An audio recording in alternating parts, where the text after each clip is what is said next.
Punjabi style રીંગણની સબ્જી. તો તેના માટે મેં લીધા છે 250 ગ્રામ રીંગણા, 2 મોટા ટમેટાં અને 2 મોટી ડુંગળી. પછી ઇન્ગ્રીડિયન્ટ્સ: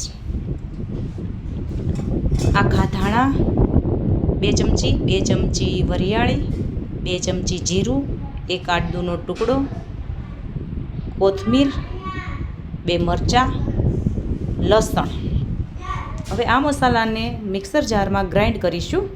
જીરું નાખીશું, વરિયાળી નાખીશું, આખા ધાણા ઉમેરીશું, લસણ નાખીશું, મરચાં નાખીશું, આદુનો ટુકડો ઉમેરીશું અને કોથમીર ઉમેરી ક્રશ કરી લઈશું અને પેસ્ટ બનાવી લઈશું.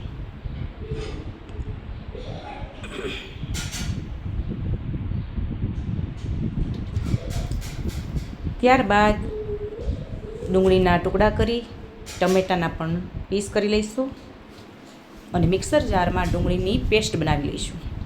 ત્યારબાદ ટમેટાને મિક્સર જારમાં ક્રશ કરી એની પણ પ્યુરી બનાવી લઈશું.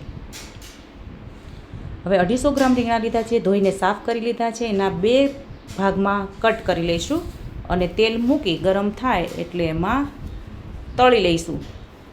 એકદમ બ્રાઉન કલરના થાય ત્યાં સુધી ધીમી આંચ પર એને તળી લેવાના છે. હવે તળાઈ ગયા છે, ઉતારી લીધા છે અને એક પેનમાં તેલ ગરમ મૂકી એમાં આપણે ઇન્ગ્રીડિયન્ટ્સનો પેસ્ટ બનાવેલી હતી એ નાખીશું. ધીમી આંચ પર ચડવા દઈશું. ત્યારબાદ તેમાં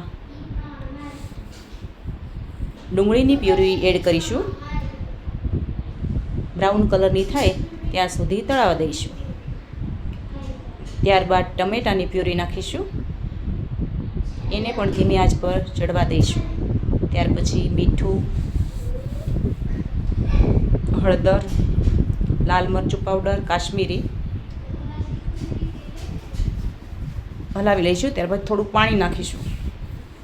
હવે આ તળેલા રીંગણા છે એને નાખવાના છે એમાં અને ધીમી આંચ પર ચડવા દઈશું.